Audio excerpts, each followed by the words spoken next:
It started with a video. Lydia wasn't sure why it popped up on her feed. She didn't follow conspiracy theories, let alone ones as bizarre as this. Birds aren't real, the government's winged lie. Intrigued, she clicked on it. The narrator claimed birds were surveillance drones, programmed to monitor human activity. The footage was grainy, but showed what looked like mechanical parts beneath a pigeon's torn wing. She laughed at first. The idea was absurd, but over the next few days she began noticing things. Odd things. The way a crow perched on the telephone wire outside her window every morning, unmoving, even when she threw pebbles at it. How the flock of sparrows near her office seemed to gather in perfect formation, like synchronized swimmers. And that strange pigeon in the park. Its eyes glowed faintly red when the sun hit it just right. By the end of the week, Lydia wasn't laughing anymore. It was a chilly Saturday morning when Lydia decided to test the theory for herself. She bought a bag of birdseed and headed to the park, armed with her phone to record evidence. The air smelled of damp earth and decaying leaves, and the park was eerily quiet for such a crisp autumn day. She scattered the seed near a bench and waited. A single pigeon waddled over, tilting its head at her. Its eyes, dark and glassy, seemed to study her more than the seed. Lydia held her breath, pulling out a pocket knife. Just one feather, she thought, just to see. As she reached for the bird, it let out a shrill cry, its wings flapping wildly. Lydia barely had time to react before dozens of pigeons descended from the trees, their cries deafening. They surrounded her, claws scratching, beaks pecking. She screamed and flailed, her knife forgotten. Then, just as suddenly as they had attacked, the birds scattered, leaving her gasping on the ground. When she looked up, the park was empty.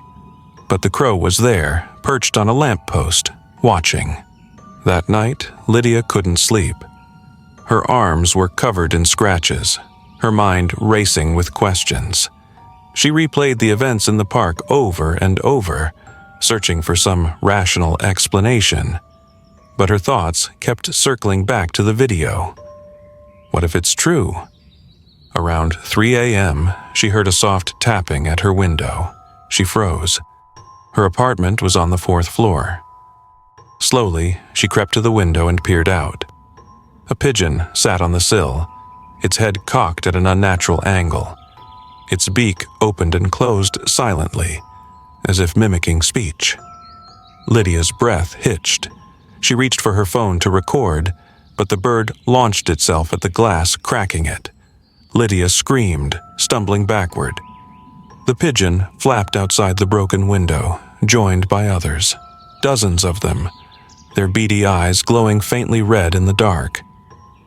She slammed the curtains shut, her heart hammering, but the tapping didn't stop. The next day, Lydia decided to leave town.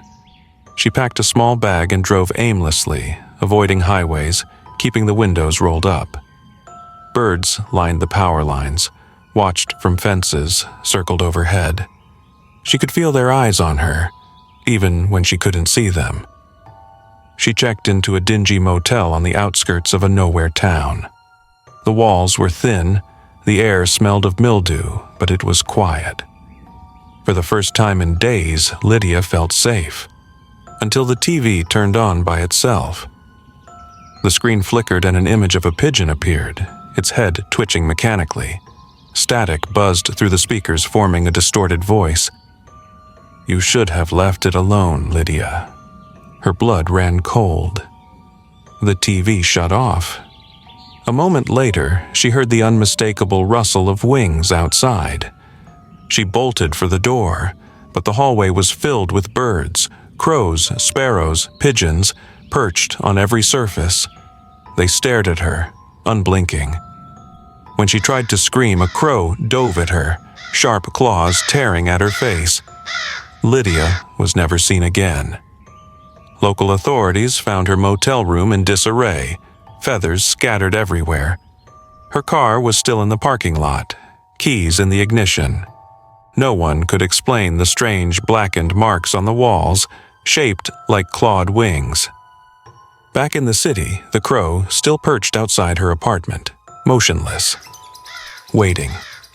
And somewhere, deep in the shadows, the government drones recorded everything.